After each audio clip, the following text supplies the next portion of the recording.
একদা সাদ্দাত তখন নবজাতক শিশু মায়ের সাথে জাহাজে করে গভীর সমুদ্র পাড়ি দিচ্ছে। সাদ্দাতের বয়স তখন 2 দিন বা 3 দিন হবে। জাহাজটি যখন সমুদ্রের মাঝে গেল তখন প্রবল বেগে ঝড় বৃষ্টি শুরু হলো। তখন জাহাজটি গভীর সমুদ্রে ডুবে যেতে থাকে। তখন সাদ্দাতের মা একটি কাঠ ভাসতে দেখে। তখন সে শিশুটিকে নিয়ে কাঠটিতে ভাসতে থাকে। জাহাজে সবাই মারা গেল, সাদ্দাত ও তার মা শুধু জীবিত রইল। এই গভীর সমুদ্রে তাদের সাহায্য করার মতো কেউ নেই এক আল্লাহ ছাড়া।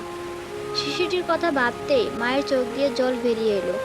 কিভাবে বাঁচাবে এই শিশুকে, সে কিছুই বুঝতে পারছে না। অস্থিরতার কালো মেঘ ছেয়ে যায় তার সমস্ত হৃদয় জুড়ে। এমন সময় আল্লাহ রাব্বুল আলামিন আজরাইল ফেরেশতাকে ডেকে বলল, হে আজরাইল, যাও ওই গভীর সমুদ্রের মাঝে মা ও শিশু দুজনেই বেঁচে আছে, তাদের মধ্যে থেকে এখনই মায়ের জান কবজ করে নিয়ে আসো। আজরাইল ফেরেশতা